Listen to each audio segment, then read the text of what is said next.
to which she first gave voice and then form through years of hard work, dedication, and much sacrifice. A dream she had quietly merged with my father's. Perhaps she was too busy living the dream to talk about it. Simple Life by Ruth Weber, 1938. Someday I want to have a little house for myself. I don't yet know where. Maybe in a whole other country, far away. It shall be a log house, standing in the strong wind and sun on a green hill. Little birds will sing in the alders. Wonderful flowers, brightly colored, will bloom on the tundra, and water is rushing nearby. Inside the cabin, everything is brown and warm. Red checkered curtains on the windows, benches all around, a loom, a spinning wheel, a table. Here is the heart of the house. See, this is the simple and rich life in which I am rooted. And that it shall be a long, long time. Why do I know this? Someday I shall have children. They shall go hither and yon and carry me with them. I shall be like the forest, like the flowers, like the moonlight over the meadows. Always different, always the same. Visualized it, wrote about it, grabbed my dad and went and lived it. He thought it was his idea. That's a smart woman. Make a man think for 30 years that he's the dreamer. When you dream, anything is possible. You can fly through the air to a distant land. You can be a king or queen, see things you haven't seen, with a dream in your heart, and your hand, and your hand. Who knows where you go when you're dreaming? Who can say where you stay by the light of day? To some dreaming won't come easy, but to the dreamer, the dream leads the way. I am a dreamer. To the dreamer, the dream leads the way.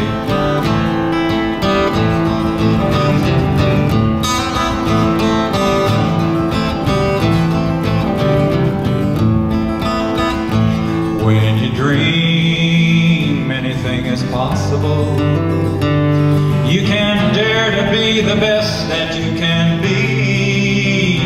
And no matter what you choose, there's no way you can lose. With a dream in your heart, you are free. You are free. Now who knows where you go when you're dreaming? Then I grew up. And who can say where you stay by the light of day? Had some little kids. To some, dreaming won't come easy. Then they went and grew up. But to the dreamer, the dream leads the way. Some folks say that my son there playing the stand-up bass looks more like my dad than I did. When the world calls you a dreamer, isn't that pretty cool? With your head lost up in the clouds, and they're begging you to come back down to earth and get lost with them in the crowds. Look into their fearful eyes, smile and say, yes, I'm a dreamer, and I'll always be a dreamer. Who knows where you go when you're dreaming? I'm glad my daddy was a dreamer. Who can say where you stay by the light of day? I'm glad my mama was a dreamer. To some, dreaming won't come easy. I'm glad Gleaves is a dreamer. I wouldn't be here. To the dreamer, the dream leads the way. I am a dreamer. To the dreamer, the dream leads the way. I am a dreamer. To the dreamer, the dream leads the way.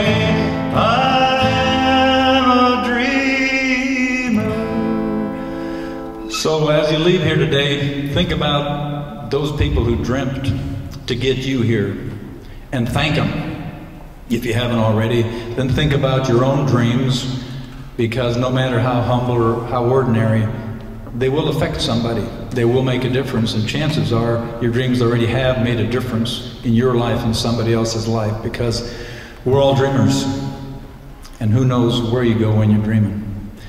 Gonna take just a quick little break, and then I'll be right back. Thank you. You are a wonderful audience. And your assignment while I'm gone, is to think about what it is I am doing.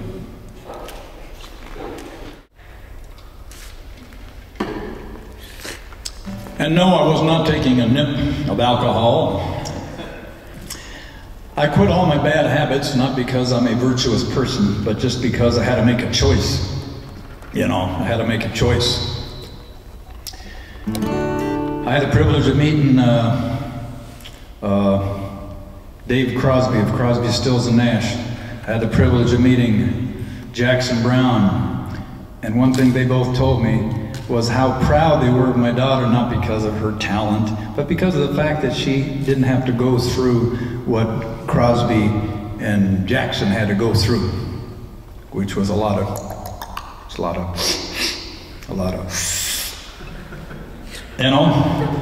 And they said, it's so cool that somebody can do that. Well, I'm afraid I took more of the route of Crosby and Jackson. Things were rough up in Alaska in the 60s. Weed was growing wild. So anyway, now I have this little bottle of herb stuff, dandelion juice, and it's some ass-kicking stuff. And you take a little nip and you're like buzzing like you've had 4 or 5 shots of espresso. Come on back later and I'll turn you on to it. Okay, I asked you for a couple reminders. Somebody give reminder number 1. The fishing in the boat. That's some rare footage. Gleaves, if I catch you talking one more time while I'm talking, oh, you were telling her to be quiet. Thank you, Gleaves, I appreciate it. How many people get to pick on a teacher? I mean, you know, I love it. So that fishing scene you saw, very rare footage. It could be the only color footage of those fishing boats. Well, I was doing this show in Anchorage this summer, and what time is it? 3:20. And we got till... You got, well, 3:45 is the official. Okay, cool. So we'll go along. Your job, if I get long, just give me the sign. I'll just stop midstream. So this summer I was doing this show in Anchorage, and I got an email. He said, my name is Eric Larson. I'm 85 years old. I knew your daddy. Well, it's always cool when you get to be my age and you meet someone who knew your daddy. I met him in Bristol Bay, back in the old sailboat fishing fleet. And here's what I remember about your daddy. And this kind of like uncovering a little time capsule, you know, it's kind of cool. He said, your daddy, now all I knew was that he had to go somewhere and make some money because he didn't make enough money just homesteading. So he had to make a little money doing something. So he went and put his life on the line in that sailboat fishing fleet. He said, your daddy, every lunch hour was our entertainment. You see, my dad had brought over from Switzerland a diaper full of Swiss watches. Now, he really did. He smuggled these Swiss watches over in my diapers. They didn't check. Probably made sure I had dirty diapers, so custom just waved them on through. So anyway, had a load of Swiss watches. So my dad, every lunch hour, he would raffle off a Swiss watch.